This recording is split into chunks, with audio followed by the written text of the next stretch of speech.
Hi there, you're watching the Gardens and Graveyards channel. Today we're in our lower garden and we're going to plant a new rhododendron and like a dozen, just under a dozen primroses. And that's kind of it. It's a beautiful, almost spring day and we're planting. Okay, everybody is out. There's chainsaws going, there's airplanes. You name it. There's noise everywhere in the neighborhood right now. It's really beautiful out, so everybody's out and enjoying the weather. Yeah. So I'm going to turn this around. I'll show you what we're going to get done, and then we're going to get it done. We'll get it done. So first of all, we have this PJM rhododendron that we picked up at a home show a couple of weeks ago. We are going to actually, if you could see this green, what looks like a shrub right there, it's a rhododendron, but it's actually a wonky branch from this big rhododendron that we've let kind of fill in that space because it looks really barren and empty without it. But we're going to sacrifice the plant, or sacrifice that branch, and put this new rhodie right there. And then right over on the other side of that giant rhododendron, we have our patch of primroses. So these are the primroses that we have in the ground. And we picked the orange and yellow ones up from Home Depot last weekend. Yeah. And then we picked up the pink ones, I don't know, a couple of weeks ago. So I want to add this group into this patch. And I wanted to show you this PJM. Has this beautiful dark foliage, which I think is going to look really, and small leaves, which is going to look really beautiful up against the larger leaf. And it's starting to pop open. The PJM rhododendron is one of the earliest blooming rhodies in the Northwest anyway. So here we go. And these are purple. That's a lilac purple. That's a super dark purple in the back. And then there's like a medium purple over there. So it's still continuing our giant wall of purple rhododendrons.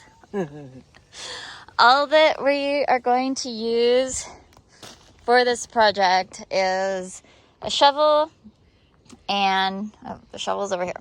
A shovel, and I have some Hollytone, a slow release fertilizer for evergreens and azaleas, rhododendrons.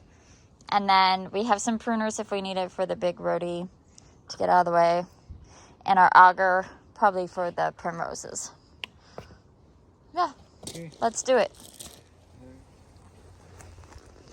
All right, so we've already changed our mind from using this clump of rhododendron and removing it to removing this clump of rhododendron for a couple of reasons. One, this one gets a little bit more sun, so the PJM will have a little bit better opportunity of flower. And two, this one has actually rooted really well as like a full plant, opposed to this one. This is a branch that's actually coming out of the ground over there, so you can see it laying down on the ground like this, and then turning into this almost like a shrub. So we're just actually going to cut that big branch off and haul this out of here. It'll be way easier than digging up the other clump.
All right, so that's where the PJM Elite ended up.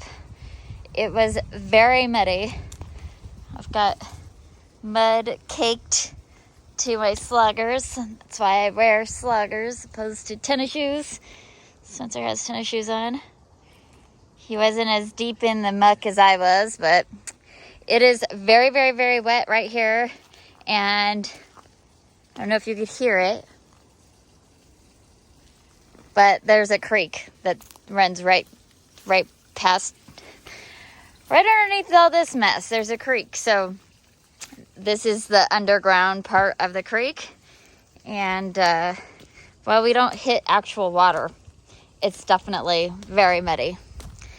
And the very reason why we have this island of river rock and this pallet walkway that we installed, both of these things, just so we can walk around in our backyard in the wintertime. She looks beautiful though. We have to clean up our mess back there. That was kind of our year 1 and 2 slow compost pile. It's kind of growing some crocosmia, but as we get deeper into creek navigation or creek restoration, more and more of this is going to get cleaned up and reclaimed by us, like we're planting things that we want there. All right. Oh, sorry. Go ahead. I just realized in the sunshine, in the summer when this is blooming, when this is all leached out, the contrast is very cool. The contrast, the light very. That's true, yeah. Once that's bigger and those dark leaves are... Yeah. We could see them really good in the summertime. This is a variegated dogwood, so it's kind of a lime green with a creamy white edge. It'll be a nice contrast. Be pretty. Yeah. All right, and then just down over on the other side of this rhododendron hedge here, we got all of our primroses in the ground. Just some more fun spring color. I come in and mulch this area in the next week or so. It's like the next big project that we have to do is mulching. Yeah. All right, that's going to do it for this project. Thanks for hanging out with us while we gardened today and got that rhodie in the ground. I hope that you were inspired and you keep celebrating your life. We'll see you in the next video. Bye. Bye.